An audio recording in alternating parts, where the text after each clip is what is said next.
படம் ஆரம்பிச்சதுலருந்து முடியிற வரைக்கும் நான் ஸ்க்ரீன்ல இருந்து கண்ண எடுக்கவே இல்ல. இப்போ நம்ம என்ன படத்த பத்தி பார்க்க போறோம்னா, காந்தாரா சாப்டர் 1. இது விஷுவல் ட்ரீட் உங்க கண்ணுக்கு. ரிஷப் ஷெட்டி டைரக்ட் பண்ணி, ரிஷப் ஷெட்டி நடிச்சு, ருக்மணி வசந்த் நடிச்சு, ஜெயராமும் நடிச்சு வெளிவந்த படம் தான் காந்தாரா சாப்டர் 1. காந்தாரா விட இந்த படம் நல்லா இருக்கான்னு கேட்டீங்கன்னா, காந்தாரா மோர் ரியலிஸ்டிக்கா இருக்கும். பட் இந்த படத்த பொறுத்தவர ஃபேண்டஸியும், மித்தாலஜியும் கலந்து இருக்கு. ரியலிசமும் இருக்கு. ஏகப்பட்ட சூப்பர் பவர்ஸ் யூஸ் பண்ணியிருக்காங்க. தெய்வங்கள உள்ள கொண்டு வந்து, அது மூலமா கதைகள சொல்லியிருக்காங்க.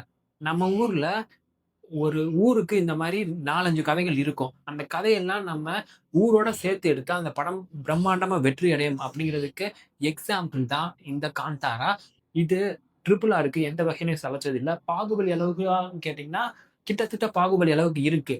ஒரு ஃப்ரேம்ல புலியையும், ரிஷப் ஷெட்டியும் காட்டுறாங்க. நம்ம நம்புறோம். அந்த கன்விக்ஷன ஸ்க்ரீன் முன்னாடி கொண்டு வந்திருக்காங்க காந்தாரா சாப்டர் 1ல. போன படம் அவ்வளோ பிரம்மாண்டமா இல்ல. ஏன்னா பட்ஜெட் கம்மி. இந்த படத்துல போன படத்துல வசூல் பண்ண எல்லா காசையும் போட்டு எடுத்திருப்பாங்க போல. அது ஸ்க்ரீன்ல அப்படியே தெரியுது. படத்துல நெகட்டிவே இல்லையான்னு கேட்டீங்கன்னா, இந்த படம் ரொம்ப ரியலிஸ்டிக்கா இல்ல. ஃபேண்டஸி அண்ட் மித்தாலஜிக்கலா மூவ் பண்றனால, கிளைமாக்ஸ்லலாம் பார்க்குறப்ப கொஞ்சம் கன்விக்ஷன் கம்மியா இருக்க மாரி இருக்கு. கிளைமாக்ஸ்ல நம்மளுக்கு கூஸ் பம்ப்ஸ் ஏற்படுது.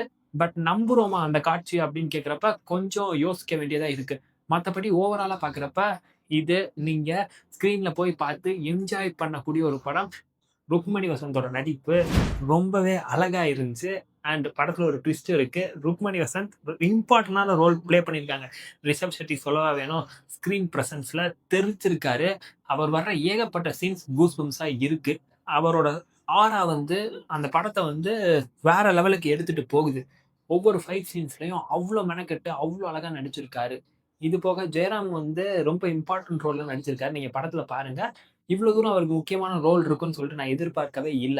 நீங்க படத்துல பார்க்குறப்ப தெரியும். அண்ட் தெய்வங்களோட நடிப்பு. சின்ன சின்ன தெய்வங்களா வர்றவங்களோட நடிப்புமே ரொம்ப அழகா காட்சிப்படுத்தப்பட்டுருந்துச்சு.